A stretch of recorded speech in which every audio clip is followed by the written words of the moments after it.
नमस्कार। कभी सोचा है कि एक फुटबॉल को किक मारने पर वो थोड़ी देर बाद रुक क्यों जाती है, लेकिन चांद और पृथ्वी जैसे ग्रह वो तो अरबों सालों से बिना रुके अपनी धुरी पर घूम रहे हैं। आज हम उसी एक छिपे हुए नियम को समझने वाले हैं जो इस पूरे ब्रह्मांड को चलाता है। चलिए एक बहुत ही सीधे से सवाल से शुरुआत करते हैं जो हम सब ने कभी ना कभी सोचा ही होगा। आखिर हर चीज कुछ दूर चलने के बाद रुक क्यों जाती है? सुनने में ये सवाल बड़ा आसान लगता है ना? पर इसका सही जवाब खोजने में सदियों लग गए थे। देखिए, हजारों सालों तक तो हम यही मानते आए कि हर चीज की जो नेचुरल स्टेट है वो है आराम करना। मतलब कोई चीज अगर चल रही है तो वो थक जाएगी और आखिर में रुकी जाएगी। ये हमारा कॉमन सेंस था। पर क्या हमारा कॉमन सेंस हमेशा सही होता है? और फिर आई महान वैज्ञानिक गैलीलियो गैलीली। उन्होंने कहा, रुको, शायद हम सब गलत सोच रहे हैं। और अपनी बात साबित करने के लिए उन्होंने एक बहुत ही दिलचस्प थॉट एक्सपेरिमेंट किया। उन्होंने सोचा कि मान लीजिए एक कंचा है और वो एक ढलान से नीचे की तरफ लुढ़क रहा है, तो जाहिर है उसकी स्पीड बढ़ेगी। इसमें तो कोई नई बात नहीं है। और अगर वही कंचा दूसरी तरफ की ढलान पर ऊपर चढ़ता है तो उसकी स्पीड कम होती जाएगी और वो रुक जाएगा। ये भी हम सब जानते हैं। पर असली जादू यहां से शुरू होता है। गैलीलियो ने गौर किया कि कंचा हमेशा हमेशा अपनी उसी शुरुआती हाइट तक वापस पहुंचने की कोशिश करता है जहां से उसे छोड़ा गया था। और इसी एक छोटी सी बात ने उनके दिमाग में एक बहुत बड़ा सवाल खड़ा कर दिया कि क्या हो अगर दूसरी तरफ कोई ढलान हो ही ना? अगर सतह एकदम सीधी, एकदम सपाट हो, तब क्या होगा? गैलीलियो इस नतीजे पर पहुंचे कि अगर कोई रुकावट ना हो, कोई फ्रिक्शन ना हो, तो वो कंचा अपने उस शुरुआती हाइट को पाने के लिए हमेशा हमेशा के लिए एक ही स्पीड से एक सीधी लाइन में चलता ही रहेगा, रुकेगा ही नहीं। तो असलियत ये थी कि चीजें अपने आप नहीं रुकती। उन्हें घर्षण यानी फ्रिक्शन जैसा कोई बाहरी बल रोकता है। मतलब मोशन को बनाए रखने के लिए नहीं, बल्कि उसे बदलने के लिए फोर्स की जरूरत होती है। ये एक जबरदस्त खोज थी।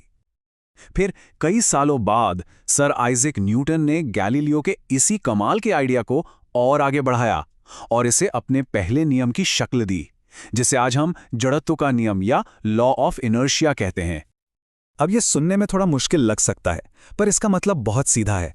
जो चीज रुकी हुई है वो रुकी ही रहना चाहती है, और जो चीज चल रही है वो बस चलती ही रहना चाहती है, जब तक कि कोई बाहर से आकर उसे डिस्टर्ब ना करे। चीजों की अपनी मौजूदा हालत में बने रहने की ये जो जिद है, बदलाव को रोकने की ये जो आदत है, बस इसी को साइंस में जड़त्व या इनर्शिया कहते हैं। तो अगला सवाल ये उठता है कि ये जिद, ये इनर्शिया किसी चीज में कितना होता है? क्या हर चीज बराबर जिद करती है? नहीं, इसका सीधा सा जवाब है मास, यानी द्रव्यमान। जिस चीज का मास जितना ज्यादा होगा उसका इनर्शिया भी उतना ही ज्यादा होगा। सीधी सी बात है, एक भारी पत्थर को हिलाना एक फुटबॉल को हिलाने से कहीं ज्यादा मुश्किल है ना? बस यही है इनर्शिया।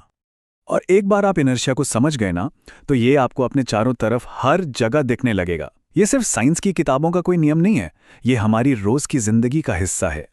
चलिए एक उदाहरण लेते हैं जिसे हम सब ने महसूस किया है, खासकर बस या ट्रेन में सफर करते वक्त। सोचिए, बस रुकी हुई है और आप भी रुके हुए हैं। जैसे ही बस अचानक आगे चलती है, आपके पैर तो बस के साथ आगे बढ़ जाते हैं, पर आपकी बॉडी का ऊपरी हिस्सा वो इनर्शिया की वजह से वहीं रहना चाहता है जहां वो था, और नतीजा पीछे की तरफ एक जोर का झटका।